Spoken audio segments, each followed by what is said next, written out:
আসসালামু আলাইকুম রহমতুল্লাহ। সবাইকে এফএম ইসলামিক টিভিতে স্বাগতম।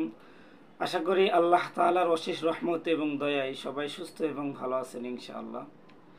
আজকে আমরা এমন একটা বিষয় নিয়ে আলোচনা করব যে আমলটি যদি আপনি করেন, দিনের বেলায় যদি আপনি 3 বার পাঠ করেন, তাহলে অর্ধেক দিন পর্যন্ত তাসবিহ তাহলিল পড়ার যে পরিমাণ সওয়াব পাইতেন আপনি, শুধু এই আমলটি 3 বার করলেই সারা দিনের অর্ধেক অংশ আমল করার বরাবর সওয়াব আপনার আমল নামায় লিপিবদ্ধ করে দেওয়া হয়।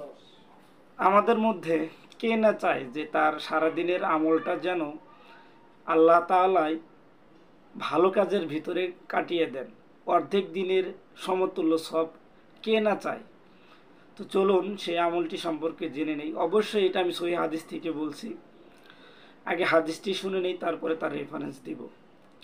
হাদিসটি হলো, নবী করিম সাল্লাল্লাহু আলাইহি ওয়াসাল্লাম বলেন, যে ব্যক্তি এই তাসবিহটি 3 বার পাঠ করবে, সে অর্ধেক দিন তাসবিহ তাহলিল পড়ার চেয়েও অধিক পরিমাণ সওয়াব হাসিল করবে।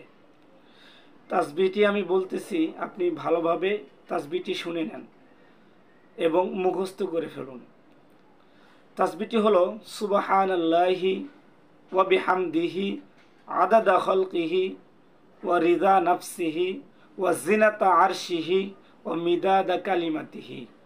এই তাসবিহটা যদি আপনি দিনে 3 বার পাঠ করেন, তাহলে আল্লাহ তাআলা আপনাকে অর্ধেক দিন তাসবিহ তাহলিল পড়ার সওয়াব সমতুল্য আপনার আমলনামায় লিপিবদ্ধ করে দিবেন। হাদিসটি সহিহুল মুসলিমের ভিতর রয়েছে, হাদিস নাম্বার 2726। আশা করি আজকের ভিডিও আপনাদের ভালো লেগেছে। যদি ভালো লাগে তাহলে অবশ্যই ভিডিওটিতে একটি লাইক এবং কমেন্ট করবেন ইনশাআল্লাহ। আসসালামু আলাইকুম ওয়া রাহমাতুল্লাহ।